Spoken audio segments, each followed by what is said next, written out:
Gold buyers, మీ కష్టాల్లో నమ్మకమైన మీ ఆత్మీయ నేస్తం.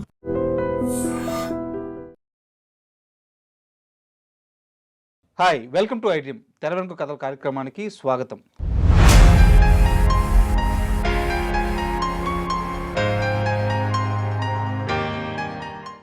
ఒక ఆర్టిస్ట్ ఒక్క సినిమాతో తరతరాలుగా ప్రేక్షకుల గుండెల్లో నిలిచిపోవడం సాధ్యమా? ఒక ఆర్టిస్ట్ ఒకే ఒక్క పాత్రతో కొన్ని కోట్ల మంది హృదయాల్లో ఒక ఇంచుమించు దేవుడి స్థాయిలో నిలవడం సాధ్యమా? ఇదంతా కూడా ఒక వ్యక్తి సినీ జీవితంలో మాత్రమే సాధ్యమైంది. ఆయనే జేవి సోమయాజులు గారు. శంకరాభరణం శంకర శాస్త్రిగా తెలుగువారి గుండెల్లో ఎప్పటికీ పదిలంగా అజరాంబరంగా నిలిచిపోయే వ్యక్తి ఆయన.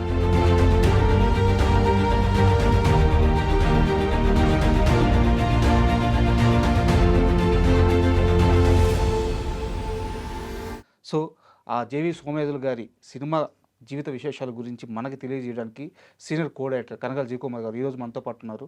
వారిని అడిగి సోమయాజులు గారి విశేషాలు తెలుసుకుందాం. హాయ్ సార్, నమస్తే. నమస్తే సార్, శంకరాభరణం శంకర శాస్త్రి ఈ పేరు వినంగానే తెలుగు వాళ్ళు ఎక్కడున్నా సరే ఆ హృదయాలు అలా పులకించిపోతారు. ఆ పాత్రలో ఉండే ఔనిత్యం అలా ఉంటుంది, గొప్పతనం, ఆ పాత్రలో ఉండేటటువంటి గొప్పతనం. ఆ గొప్పతనం ఎంత పని చేసిందంటే జేవి సోమయాజులు గారు శంకరాభరణం సినిమా చేసి, శంకరాభరణానికన్నా ముందు ఒక సినిమా చేశారు, కానీ శంకరాభరణంతో గొప్ప పేరు వచ్చింది ఆయనకి. అయితే అప్పటికి ఆయన డెప్యూటీ కలెక్టర్గా జాబ్ చేస్తున్నాడు. ఓకే. ఆయన మీద ఒక కంప్లైంట్ వచ్చింది.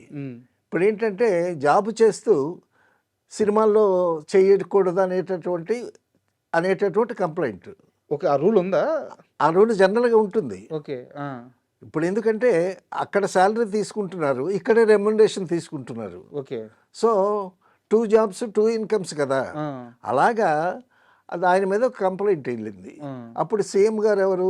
చెన్నారెడ్డి గారు. ఓకే. ఈయన అసిస్టెంట్ కలెక్టర్గా ఉన్నాడు కదా, అప్పుడు విజయవాడలో చేస్తున్నాడు.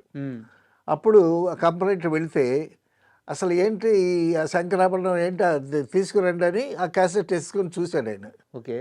చూసి చెన్నారెడ్డి గారు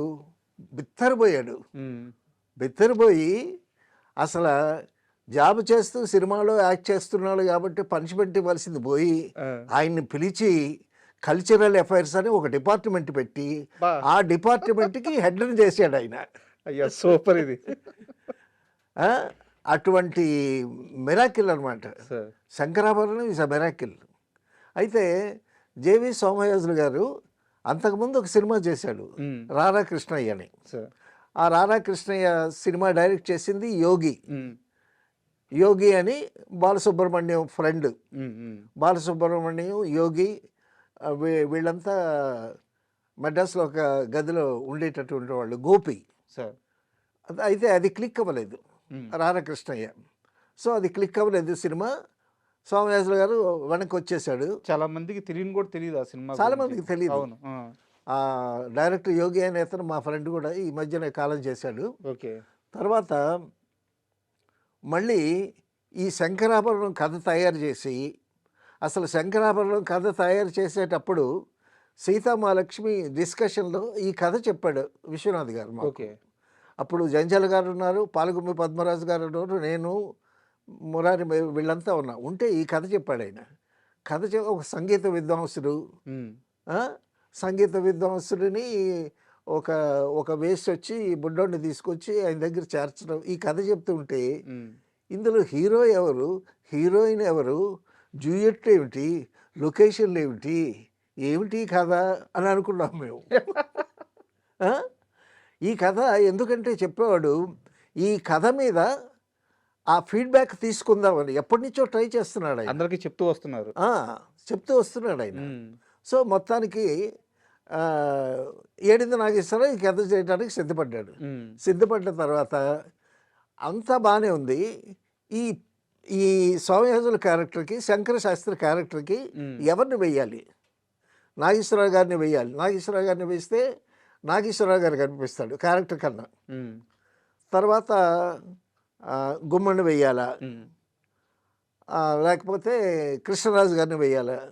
కృష్ణరాజు గారు ఏమన్నాడంటే, నా మీద ఆ క్యారెక్టర్ పండదండి, ఫైట్లు గిట్లు చేసేవాడిని నేను, ఇదేంటిది అని ఆయన చెప్పాడు.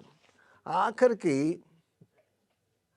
వెతికి వెతికి వెతికి వెతికి నాటకాలు కన్యాశుల్కంలో జేవి రమణమూర్తి వాళ్ళ అన్నయ్య ఒకడు ఉన్నాడు, అతనైతే సూట్ అవుతాడు అనేటటువంటి విషయం మొత్తానికి బయటకు వచ్చింది. సరే జేవి రమణమూర్తి గారు ఆయనకి కబురు చేస్తే నేను సినిమాలకు రాను అన్నాడు. ఆయన చాలా చాలా మంచి అడ్మినిస్ట్రేటరు జేవి సోమయాజులు గారు. శ్రీకాకుళంలో డిప్యూటీ కలెక్టర్ చేశాడు, తర్వాత వైజాగ్కి డిప్యూటీ కలెక్టర్గా వచ్చాడు. అయితే ఫస్ట్ నుంచి నాటకరంగం మాత్రం ఆయన వదలలేదు. నాటకరంగమే. శ్రీకాకుళంలో నేను శ్రీకాకుళంలో జాబ్ చేశాను కదా, శ్రీకాకుళంలో జాబ్ చేసి మేము నాటకం రిహార్సల్ ఆడి తిరిగేటటువంటి ఆ సందులో ఇల్లు జేవి సోమయాజులు గారి ఇల్లు, అది ఎత్తరుగుల ఇల్లు. ఆ ఎత్తరుగుల మీద కూర్చొని పద్మాసం వేసుకుని కూర్చొని నేను ఆ సందులో నుంచి వస్తుంటే ఏమయ్యా పంతులు అని ఇంత గొంతుతో అనేవాడు. ఆయన నాటకాలండి కాళరాత్రి, తర్వాత కీర్తిశేషులు, కన్యాశుల్కంలో ఆ నాటకాలు చూడాలి. కీర్తిశేషులు అని ఒక మంచి అద్భుతమైనటువంటి నాటకం. అందులో జేవి సోమయాజులు వేస్తాడు, రమణమూర్తి వేస్తాడు, వాళ్ళు నలుగురు అన్నదమ్ములు. అందులో శ్రీరామ్మూర్తి అని ఒక అతను ఉన్నాడు, అతను కూడా వేస్తాడు. శ్రీకాకుళంలో ఈ నాటకం వేస్తున్నారండి. ఈ నాటకం వేస్తుంటే వాళ్ళ మదర్ వచ్చారు నాటకం చూడటానికి. ఏంటి, ముగ్గురు కొడుకులు స్టేజ్ మీద నాటకం వేస్తుంటారు. చాలా అద్భుతమైనటువంటి నాటకం, అద్భుతంగా యాక్ట్ చేస్తారు. ఆ నాటకం చూడటానికి ఈవిడ వచ్చి కూర్చుంది. ఈవిడ నాటకం చూస్తుంటే నేను ఈవిడ్ని చూస్తున్నా, తల్లి ఎంత మురిసిపోతుందో ఈవిడ అని. అద్భుతంగా ఆడేవాళ్ళు. తర్వాత ప్రఖ్య శ్రీరామూర్తి రాసిన కాళరాత్రి అని ఒక నాటకం అండి. అందులో ఒక క్యారెక్టర్ వేస్తాడు సోమయాజులు గారు. అసలు కళ్ళల్లో ఆ పాయిజనస్ లుక్స్ అద్భుతంగా యాక్ట్ చేస్తాడు. సరే, అంటే sorry to interrupt you. Looks అంటే నాకు ఒక చిన్న సీన్ గుర్తొచ్చింది. కోర్టు దగ్గర కోర్టులో అంతా అయిపోయిన తర్వాత బయటకు వచ్చినాక వాళ్ళ మన ఆర్టిస్ట్ వాళ్ళ మదర్ని వాళ్ళ మామని అరెస్ట్ చేసి తీసుకెళ్తా ఉంటారు. అవునవును. ఇవి తిట్లు తిడతా ఉంటది, నువ్వు నాశనం అయిపోతావు అని చెప్పేసి తిడతా ఉంటది. మన శంకర్ శాస్త్రి గారు మెట్లు దిగి అలా వస్తారు అనమాట. ఒక డైలాగ్ ఉండదు, ఒక అరుపు ఉండదు, ఏముండదు. మీరు చెప్పిన పాయిజనస్ లుక్స్ అలా ఇవ్వంగానే అంత సైలెంట్. తర్వాత ఆ లుక్స్ మీదే ప్లే చేశాడు విశ్వనాథ్ గారు. ఈ విషయం ఇంతకుముందు కూడా మనం అనుకున్నాము. అసలు సప్తపదిలో అయితే ఓన్లీ ఐసే ఆ సీరియస్నెస్, ఒకసారి ఇలా సీరియస్గా చూస్తాడంతే, it speaks volumes. Correct. Dialogue మాట్లాడితే దానికి కొంతవరకే ఉంటుంది expression, but silent expression it speaks volumes. అది భలే వర్కౌట్ చేశాడు. అక్కడి నుంచి ఎలా తీసుకొచ్చారు సార్, ఆయన ఎలా ఒప్పించారు రానన్న? రమణమూర్తి కన్విన్స్ చేశాడు.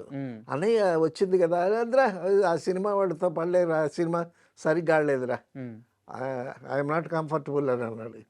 లేదన్నయ్య, విశ్వనాథ్ గారు డైరెక్ట్ బాగా తీస్తాడు, ఏదో శంకర శాస్త్రి అంట, ఏంటో ఏదో తమ్ముడు పట్టుకొని పాటలు పాడాలంట, నా వల్ల కాదు రా అన్నాను.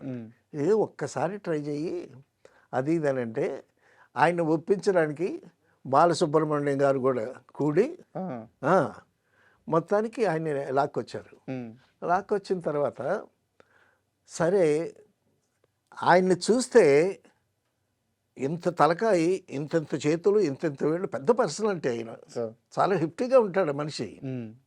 చూస్తే విశ్వనాథ్ గారికి చూద్దాం, ట్రై చేద్దాం అది ఇదని చెప్పి ఆయనకి ఇంతవరకు ఒక క్లాత్తో కుట్టిన బన్నీలాగా ఉంటుంది కదా, ముతక కద్దరితో అట్టడిది వేసి ఒక పంచి కట్టి చేసి కూర్చోబెట్టారంట. కూర్చోబెట్టిన తర్వాత సితార చేతికి ఇవ్వండి అన్నారంట. అప్పుడు సితార పట్టుకున్నాడు ఆయన. సితార పట్టుకుంటే అప్పుడు శంకర శాస్త్రి క్యారెక్టర్ ఆయనలో కనిపించిందంట విశ్వనాథ్ గారికి. ఆ క్షణంలో నమ్మారు, ఓకే మనం చేయొచ్చు అని మొదలుపెట్టారు. మొదలుపెట్టిన తర్వాత ఇక రోజు రాత్రి ఆయన సిగరెట్లు కలుస్తాడు బాగా. జేవి సోమయాజులు గారు సిగరెట్లు కలుస్తాడు, రమణమూర్తి సిగరెట్లు కలుస్తాడు. వాళ్ళిద్దరు బ్రదర్స్ చక్కగా కూర్చొని రాత్రి పానీయం కూడా సేవిస్తారు. ఉమ్. జేవి స్వామివేశులు గారు ఏమన్నాడంటే ఆయనతో రమణ, ఒరే రమణ, ఏం సినిమారా విశ్వనాథ్కి పిచ్చి పట్టింది ఎవరా, నన్ను మెయిన్ క్యారెక్టర్గా పెట్టి సినిమా తీస్తాడు ఏంట్రా, ఆయనకు కూడా నమ్మకం లేదు. ఒక హీరో లేడు, హీరోయిన్ లేదు, ఒక పాట లేదు, నేనేదో సితార పట్టుకొని కచేరీ చేస్తాను, ఎవడు చూస్తాడ్రా ఈ సినిమా అనేవాడంట. లేదన్నయ్య ఏదో చెయ్యి అది ఇదని అన్నాడంట. ఉమ్. మొత్తానికి సినిమా చేశారు. సినిమా చేసిన తర్వాత సినిమా రిలీజ్ అయిన తర్వాత 100 రోజులు ఫంక్షన్ చేస్తారే, సార్. అలాగా 100 ప్రివ్యూలు వేశారు బిజినెస్ కోసం. ఎవరైనా రిలీజ్ చేస్తారేమో. ఎవరైనా చేస్తారేమని ఆ. ఎవ్వరూ తీసుకోలే. ఉమ్.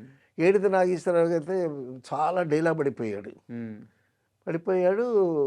తర్వాత నెల్లూరు జిల్లా ఎంఎస్ రెడ్డి గారు కొన్నాడు. ఓకే. ఎంఎస్ రెడ్డి గారు కొన్నాడు. ఉమ్. ఎంఎస్ రెడ్డి గారు కొనేసరికి ఈ సినిమా డెఫినెట్గా ఫ్లాప్ అనుకున్నారు జనాలు. అంతకుముందు ఆయన సినిమాలన్నీ ఫ్లాపా? అంతకుముందు ఆయన సినిమాలన్నీ ఫ్లాప్. తర్వాత మరొక ప్రివ్యూ చూసిన తర్వాత తమిళ్ మనోరమను మరొక ఆర్టిస్ట్ కలిపి మెడ్రాస్ తీసుకున్నారు. ఓకే. అయితే చంద్రమోహన్కి ఇంకా బాకీ రెమ్యునరేషన్ క్లియర్ చేయలేదు నాగేశ్వరరావు గారు. నేను డబ్బులు ఇవ్వయా, నువ్వు మెడ్రాస్ తీసుకోవయ్యా అని బతిలాడు. నాకొద్దు, నాకు డబ్బులే కావాలన్నారు చంద్రమోహన్ గారు. మొత్తానికి రిలీజ్ అయిందండి. రిలీజ్ అయిన తర్వాత ఏమి కలెక్షన్స్ లేవు. మౌత్ టాక్ స్టార్ట్ అయింది. స్టార్ట్ అయిన తర్వాత ఒక ప్రభంజనం అయిపోయింది అది. ముందు ఫ్లాప్ టాక్. ముందు ఫ్లాప్ టాకే. కలెక్షన్స్ లేవు. ఎవరున్నారు? సోమరావు ఉన్నాడా, కృష్ణ ఉన్నాడా, రామారావు గారు ఉన్నాడా, నాగేశ్వరరావు గారు ఉన్నాడా, ఎవరున్నారు? ఈయన సితార పట్టుకొని ఒక పండితుడి వేషం పోస్టర్ మీద, ఆవిడేదో డ్యాన్స్ చేస్తున్నట్టు ఆవిడ. అంత గొప్ప సినిమాకి ఫస్ట్ 2-3 రోజులు ఇబ్బంది చాలా. తర్వాత విజయవాడ దుర్గా కళామందిర్ వాళ్ళు ఆయన ప్రాపర్టీ సినిమా చూసి ఇది ఎందుకో ఆడుద్దని ఆయనకి చిన్న నమ్మకం వచ్చింది. ఓకే. ఏడిది నాగేశ్వరరావు గారు విజయవాడలోనే ఉన్నాడు. ఆ డిస్ట్రిబ్యూటర్స్తో రిలీజ్ చేయించడానికి చేసే ప్రయత్నాలు అవన్నీ అవుతూ అక్కడే ఉన్నాడు ఆయన. ఏడిది నాగేశ్వరరావు గారిని అడిగి ఈ సినిమా నేను కొనుక్కుంటాను ఇస్తామనంటే అంతకన్నా భాగ్యమా అని చాలా తక్కువ రేటుకి అమ్మాడు ఆయన. అది 2 కోట్లు కలెక్ట్ చేసింది ఆయనకి. అది తర్వాత శంకరాభరణం ప్రతి చోట ప్రతి లాంగ్వేజ్లో అబ్రాడ్లో కూడా సంచలనమే. తర్వాత ఈ ఆ పేరుకి బిత్తరపోయారు అందరూ. అసలు ఆ పాట లేని పాడలని పరిగెత్తిపోయాడు బాలసుబ్రహ్మణ్యం. పరిగెత్తిపోతే అప్పుడేమో అప్పు పోహళంది అంటాం కదా, కేవి మహాదేవన్ గారు అసిస్టెంట్ వెళ్ళి అతన్ని పట్టుకుని, లేదు నీ వాయిస్ ప్రజలకు పరిచయం అయింది అని చెప్పి అతన్ని కన్విన్స్ చేసి కూర్చోబెట్టి అతని చేత ప్రాక్టీస్ చేయించి పాడించారు. తర్వాత విశ్వనాథ్ గారు అప్పుడు బాలసుబ్రహ్మణ్యం గారి ఫాదర్ ఉన్నారు ఇక్కడే. బాలసుబ్రహ్మణ్యం ఫాదర్ దగ్గరికి వెళ్ళి, అన్నయ్య బాలసుబ్రహ్మణ్యాన్ని ఫస్ట్ ఫ్రెష్ గొంతుతో వచ్చి నా పాటలు పాడిన తర్వాత వేరే పాటలకు వెళ్ళమని విశ్వనాథ్ గారు వాళ్ళ ఫాదర్ బాలసుబ్రహ్మణ్యం గారి ఫాదర్తో చెప్తే, ఎందుకు పాడడం వెధవా, నీ పాటే పాడతాడు ముందు అని ఆయనని ఆ ఫ్రెష్ గొంతుతో వచ్చి ఈయన పాడటం, ఆ పోహళంది అతన్ని కంఫర్టబుల్ జోన్లో పెట్టడం, సో ఆ సాంగ్స్ రికార్డ్ చేయటం. ఆ రికార్డ్ చేసేటప్పుడు కూడా ఎవరికి నమ్మకాలు లేవు, అంతా సంగీతమే కదా, శంకరా అంటుంటే ఆ విధంగా అటువంటి లైన్స్లో తయారైనటువంటి అటువంటి అనుమానాలతో రిలీజ్ అయినటువంటి సినిమా ఒక ప్రభంజనం, ఒక సెన్సేషన్ అనమాట. అంటే ఎక్కడ తెలుగు వాళ్ళు ఉంటే అక్కడ వాళ్ళందరికీ వాళ్ళ రూట్స్ని మళ్ళీ గుర్తు చేసిన సినిమా సార్. అవునవును. మళ్ళీ మన సంప్రదాయం, మన మ్యూజిక్, మన శాస్త్రీయ సంగీతం ఆ రూట్స్ లెవెల్కి తీసుకెళ్ళిపోయింది సినిమా. ఆ శంకరాభరణం ఇన్స్పిరేషన్తోనే సార్ ఏడిది నాగేశ్వరరావు గారికి ఇక మంచి ఉత్సాహం వచ్చి తర్వాత ఇటువంటి సినిమాలు తీశాడు, అద్భుతమైనటువంటి సినిమాలు తీశాడు. తర్వాత ఈ సక్సెస్ని అసలు ఇది ఏంటిది కేవి మహాదేవన్ గారు ఎక్కడికి వెళ్ళినా కేవి మహాదేవన్ గారు బాలసుబ్రహ్మణ్యానికి నీరజలు పడుతున్నారు.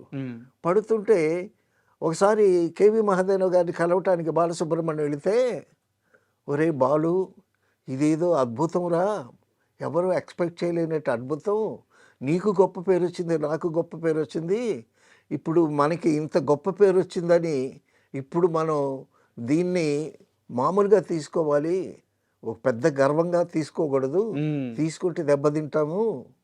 వాళ్ళు ఊహించిన సక్సెస్ కదా, ఊహించలేనంత సక్సెస్ కదా, ఊహించలేనంత సక్సెస్ అని బాలసుబ్రహ్మణ్యంతో చెప్తే బాలసుబ్రహ్మణ్యం కేవి మహాదేవన్ గారు ఇంకా హంబుల్గా ఉన్నారు సార్. అయితే సోమయాజులు గారు ఈ సినిమా రిలీజ్ అయ్యి సక్సెస్ అయిన తరువాత ఒక కొన్ని సంవత్సరాల పాటు ఆయన ఎక్కడికి పోతున్నా ప్రజలు ఆయన కాళ్ళ మీద పడిపోయేవాళ్ళు. అవును.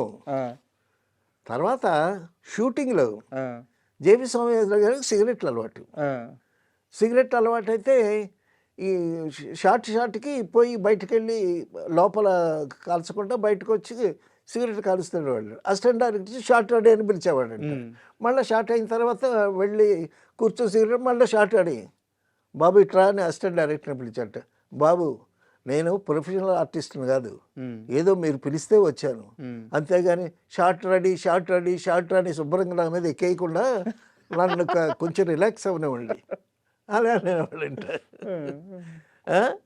ఆ విధంగా తర్వాత అండి ఈ శంకరాభరణం రిలీజ్ అయిన తర్వాత జేవి సోమయాజులు ఎక్కడికి వెళ్ళినా ప్రజలు నీరాజనాలు పట్టి కాళ్ళ మీద పడిపోయారంట. ఎంతలాగా పడిపోయారంటే ఈయనకి కాళ్ళకి నమస్కారాలు పెట్టించుకోకపోతే అదొక ఫీలింగ్ అంట. ఈయనకి అలవాటు అయిపోయింది, పాద నమస్కారాలు పెట్టించుకోవటం అలవాటు అయిపోయింది. అలవాటు అయిపోయి తెలియకుండా ఈయనలో ఈగో ప్రవేశించిందంట కదా. ఇప్పుడు అందరూ వచ్చి మీరు చాలా గొప్ప యాక్టర్, గొప్ప యాంకర్ అని అంటే ఆ ఫీలింగ్స్ మీకు వర్కౌట్ అవుతాయి కదా. అయ్యేసరికి ఆ సమయంలో ఒకసారి వాళ్ళ కన్యాశుల్కం ఫేమస్, విజయనగరం వాళ్ళు, విజయనగరంలోనే కదా కన్యాశుల్కం రాసినటువంటి గురజాడ అప్పారావు గారు, ఆయన రాసినటువంటి మొత్తం నాటకం విజయనగరం టీము ఉదయం 9 గంటలకు స్టార్ట్ చేసి రాత్రి 9 గంటల వరకు ఆడతారు. అంత పెద్ద నాటకాన్ని ఎబ్రిడ్జ్ చేసి ఒక 3 అవర్స్ ఆ టైంలో ఎబ్రిడ్జ్ చేసి దాన్ని నాటకం ఆడారు జేవి సోమయాజులు గారు, రమణమూర్తి టీం అనమాట. ఆ కన్యాశుల్కానికి చాలా ఫేమస్, గొప్ప పేరు వచ్చింది అక్కడ ఆయనకి. అయితే రమణమూర్తి అన్నాడు, అన్నయ్య కన్యాశుల్కం నాటకం ఆడి చాలా రోజులు అయింది, ఒకసారి నాటకం ఆడదాం అని రమణమూర్తి గారు జేవి సోమయాజులు గారితో అన్నాడంట. అంటే ఈయన ఒప్పుకోలే. ఒరేయ్, శంకర శాస్త్రిగా నన్ను చూసిన వాళ్ళు మళ్ళీ ఆ క్యారెక్టర్లో కన్యాశుల్కంలో నన్ను చూడలేరురా అన్నాడంట. అన్నయ్య దాని మీద వాళ్ళిద్దరికీ అభిప్రాయ భేదాలు వచ్చి అన్నదమ్ములు ఇద్దరు కొన్ని సంవత్సరాలు మాట్లాడుకోలేదంట.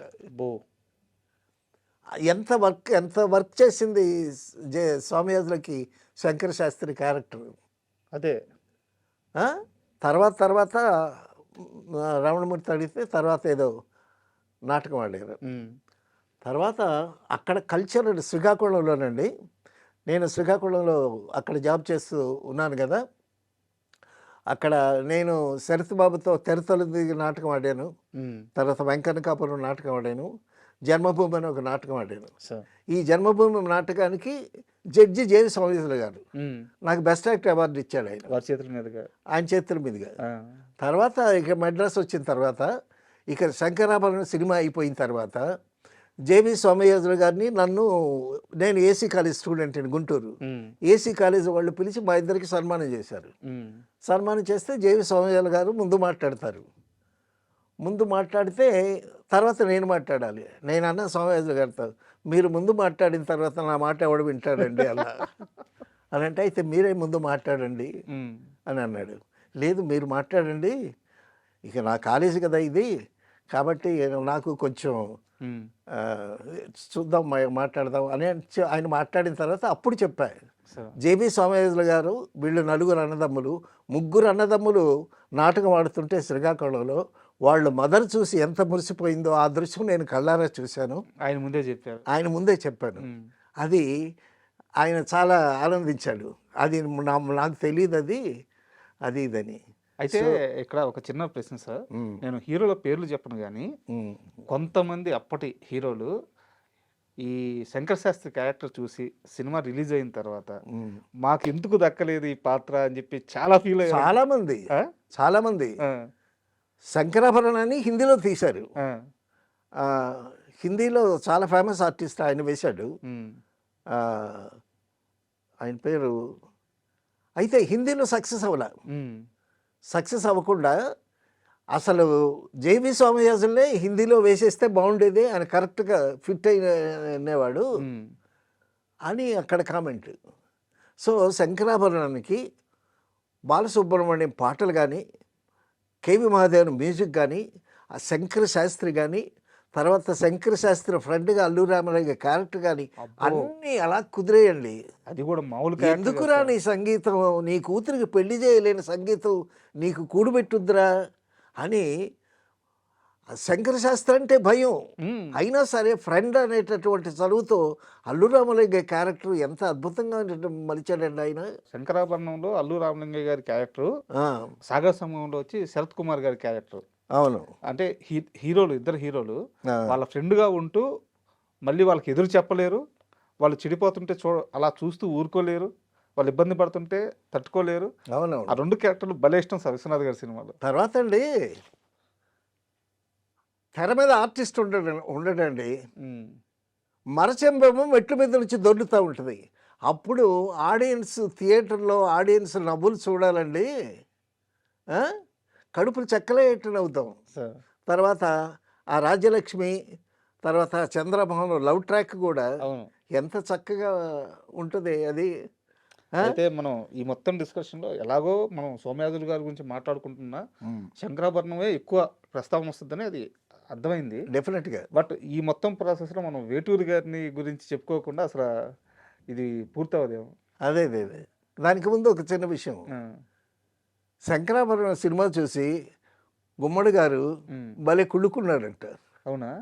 అటువంటి క్యారెక్టర్ పడితే ఆయన భక్తపోతన, అది మహామంత్రి తిమ్మరసు అద్భుతమైన క్యారెక్టర్స్ చేశాడు కదా ఉమ్, గుమ్మడి గారు. ఉమ్, ఏమి క్యారెక్టర్ పడిందయ్యా. ఒకసారి ఆయన అన్నాడంట జేవి స్వామిజాలతో, ఏమండి ఇన్ని సంవత్సరాలు బట్టి కష్టపడి సంపాదించిన మా పేరు కన్నా ఒక్క సినిమాతో మీరు పేరు సంపాదించేశారండి. నిజమే సార్, అన్నాడంట. నిజమే. నిజమే. నీరాజనాలు పట్టారు. చెన్నారెడ్డి గారు ఈయన్ని పనిష్మెంట్ ఇవ్వకుండా అందరం ఎక్కి కూర్చోబెట్టాడు. సార్ తర్వాత ఎన్టీ రామారావు గారు కూడా ఈయన్ని ఏదో పదవి కూడా ఇచ్చాడు ఆయన. సార్ సో అలాగా ఒక మిరాకిల్ శంకరాభరణం, శంకర శాస్త్రి, జేవి స్వామియాజులు అంటే ఇట్స్ ఏ మిరాకిల్. ఉమ్, హిందీలో గిరీష్ కర్నాడ్ చేశాడు ఆ క్యారెక్టర్. ఓకే. చాలా అద్భుతమైనటువంటి ఆర్టిస్టు. అయినా హిందీలో ఎక్కల. అసలు ఆయన్ని తెలుగులో వేసిన ఆయన్నే పెట్టుంటే ఇంకా బాగుండేది ఉమ్, అని అన్నారు బాంబేలో. అలాగా తర్వాత వేటూరి సుందరరామూర్తి గారు అసలు ఏమన్నాడండి, శివుణ్ణే అన్నాడు విని తరించరా పాట అని. పా. ఆ? అవధరించరా విని తరించరా అన్నాడు. ఆ? పరవశాన శిరసౌగంగా నేను తడవంగా అని శంకర శంకర ఎక్కడ చూసినా బాలసుబ్రహ్మణ్యం ఏదన్నా కచేరీకి వస్తే ఆ శంకర పాట పాడమంటారు. ఉమ్, ఆ పాట లాస్ట్లో పాడి కూర్చుంటాడు బాలసుబ్రహ్మణ్యం గారు. తర్వాత బాలసుబ్రహ్మణ్యం గారు ఎంత అటెన్షన్ పే చేశాడు ఆ రికార్డింగ్ సమయంలో. సో అందరి కృషి ఒక్కొక్క సినిమాకండి. శంకరాభరణం లాంటి మిరాకిల్స్ ఎప్పుడో ఒకసారి జరుగుతూ ఉంటాయి. అంతే సార్, అంతే. ఇప్పుడు యాక్చువల్గా ఏంటంటే Shankarabharanam class cinema cult classic ఇలా చెప్తూ ఉంటారు సార్. మీరు చెప్పిన ఆ పాటలోనే లాస్ట్లో ఇలా ఒక రష్యన్ షాట్ పెడతారు. అవును. ఆయన సజెషన్లో బ్యాక్గ్రౌండ్లో ఆ మెరుపుడు ఆ గంట అట్లా వస్తుంటే అసలు అంతకంటే మాస్ షాట్ ఏముంది సార్. అవునవును. ఇప్పుడు మాస్ అంటే ఏంది, ఉద్వేగాన్ని తీవ్ర స్థాయికి తీసుకెళ్ళడం. అక్కడ శివుడిలో ఇక ఏదో శివుడి దర్శనం అయినట్టే ఉంటుంది ఆ పాట. డెఫినెట్గా. ఆ, తర్వాత ఇప్పుడు పాశ్చాత్య సంగీతానికి, కర్ణాటక సంగీతానికి ఆ, అక్కడ ఒక ఆర్కెస్ట్రాని పెట్టి జిత్మోహన్ మిత్ర అని అతను వేశాడు ఆ క్యారెక్టర్. ఆ ఆర్కెస్ట్రాకి, ఆ పాశ్చాత్య సంగీతానికి, ఈ దేశీయ సంగీతానికి ఆ రెండింటి మధ్య వ్యత్యాసం, అందులో గొప్పతనం, ఇందులో గొప్పతనం. రేపు కొడుకులారా, ఆ గొప్పతనం దానిదే, ఈ గొప్పతనం దానిదే, మన దేశీయ సంగీతాన్ని ఆదరించండి ముందు అని అక్కడ ఉండేటటువంటి ఆ డైలాగులు అసలు శంకరాభరణ సినిమా డైలాగులు జంజాల గారు రాసిన 4 కాగితాలు, అబ్బా. 4 కాగితాల మీద డైలాగులు ఉంటాయి. మిగతా అంతా అసలు ఎవరు పాటలే పాటలు, సంగీతం కదా. అవును. తర్వాత జేబీ సోమయాజులు గారు నిద్రపోతూ పాడతాడు, ఒక పద్యం చదువుతాడు. ఈ తులసి వచ్చి జాయిన్ అయ్యేటప్పుడు, తర్వాత రాజలక్ష్మి వచ్చేటప్పుడు, సో వాళ్ళ కాంబినేషను, ఆ ఫ్యామిలీ అఫైరు, ప్రతి సీన్ అద్భుతమేనండి. ఆ విధంగా చాలా గొప్ప కళాఖండం తీసి విశ్వనాథ్ గారు సోమయాజులు గారిని ఒక్కసారిగా వేరే లెవెల్లో పెట్టేసుకుంటున్నారు. అవును. అయితే సోమయాజులు గారి ఫ్యామిలీ గురించి తెలుసుకుంటున్నప్పుడు ఒక చిన్న విషయం తెలిసింది సార్. మొదటి ప్రపంచ యుద్ధంలో వాళ్ళ ఫ్యామిలీ బాగా సఫర్ అయిందంట, ఆస్తులు పోయినాయంట. అక్కడి నుంచి వాళ్ళ ఫ్యామిలీ బాగా అక్కడి నుంచి కంబ్యాక్ ఇవ్వాల్సి వచ్చిందంట. ఏమో ఆ విషయం నాకు తెలీదు. వాళ్ళు శ్రీకాకుళంలో నాటకాలు ఆడేటప్పుడు సార్ అప్పటి నుంచి అక్కడ పరిచయం ఉంది. అక్కడి నుంచి తెలుసు వాళ్ళ నాటక ప్రస్థానం. అదేం వాళ్ళ నాటకాలన్నీ చూశాను నేను. లైవ్లో చూసారా? లైవ్లో స్టేజ్ మీద 3 గంటల సినిమాలోనే అలా నటించారంటే అసలు ఇంకా నాటకాల్లో అద్భుతం. అందులో మురారి క్యారెక్టర్ వేస్తాడు కీర్తిశేషుల్లో, గొప్ప నాటకం కీర్తిశేషులు. బండిపాటి రాధాకృష్ణమూర్తి గారు అనుకుంటా రాసింది. అందులో మురారి తాగుబోతు క్యారెక్టరు, తమ్ముడు క్యారెక్టర్ ఏమో, తమ్ముడే ఒక మంచి రచయిత, అది రమణమూర్తి వేశాడు. తర్వాత అందులో గంప శంకరయ్య క్యారెక్టర్ అని ఏదో గొట్ట ఉన్నట్టుంది, అది శ్రీరామూర్తి వేశాడు, వాళ్ళ తమ్ముడే. మొత్తం 4 అన్నదమ్ములు. ఈయన తర్వాత కాలంలో ఉద్యోగాన్ని వదిలేశారా సార్? ఇక ఇప్పుడు చెన్నారెడ్డి గారు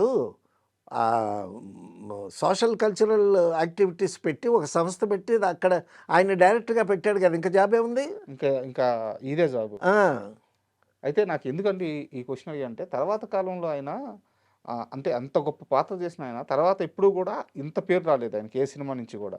ఇది మిరాకిల్. అయితే మిరాకిల్. తర్వాత ఒక చిన్న మన ఈవీవి సత్యనారాయణ గారి సినిమాలో చిన్న క్యారెక్టర్లు కూడా చేశారు. ఆ క్యారెక్టర్స్ అది ఎందుకు ఆ పరిస్థితి వచ్చింది అర్థం కాలేదు. అది ఈయన ఒప్పుకోకూడదు, అది ఆర్టిస్ట్ని మిస్యూజ్ చేయటమే అని చెప్పుకోవాలి. తర్వాత శంకరాభరణం తర్వాత సప్తపదిలో మంచి క్యారెక్టర్. అయితే ఏంటంటే జేవి సోమయాజు గారిని పెట్టుకుంటే మన సినిమాకి ప్లస్ అవుద్దని, తర్వాత ఆయన ఎంత అడిగితే అంత ఇచ్చేవాళ్ళు. సో ఇప్పుడు ఒక గొప్ప పని చేయటం ఎలా జరుగుతుందో ఒక చిన్న పనులు అట్టగా జరుగుతూ ఉంటాయి. That is life. బట్ నిజంగా సార్ ఎప్పటికీ కూడా ఆయన శంకరాభరణం శంకర శాస్త్రి కానీ ఆయన ఎన్ని సినిమాలు చేయని, ఎలాంటి సినిమాలు చేయని, ఎన్ని పాత్రలు చేయని, ఎలాంటి పాత్రలు చేయని, ఎప్పటికీ కూడా తెలుగు వారందరికైనా శంకరాభరణం శంకర శాస్త్రి అలాగే గుండెల్లో ఉండిపోతారు. డెఫినెట్గా చాలా మంచి విషయాలు తెలియజేశారు. Thank you sir. Thank you. And for more videos, please subscribe to iDream channel. Subscribe to iDream Media. Please subscribe to iDream. Please subscribe to iDream. Please subscribe iDream. And please subscribe to iDream. For more videos, subscribe to iDream. please like, share and subscribe to the channel. Congratulations, iDream. Subscribe to iDream. Subscribe to iDream. So subscribe to iDream Media. iDream ki iDream team andarki huge congratulations. Please subscribe iDream Media. Please subscribe to iDream. Subscribe iDream. Please subscribe to iDream. iDream అంటే నా కళల channel subscribe చేసుకున్న నోరు తిరుగుతలేదు, మీరైతే గంట గుర్తు కొట్టండి. For more such videos, please subscribe to iDream. Subscribe to iDream. Please subscribe to iDream. Please subscribe iDream Media. Please do subscribe to iDream. Please subscribe to iDream Media. For best entertainment and information, please subscribe iDream. And don't forget to subscribe to iDream.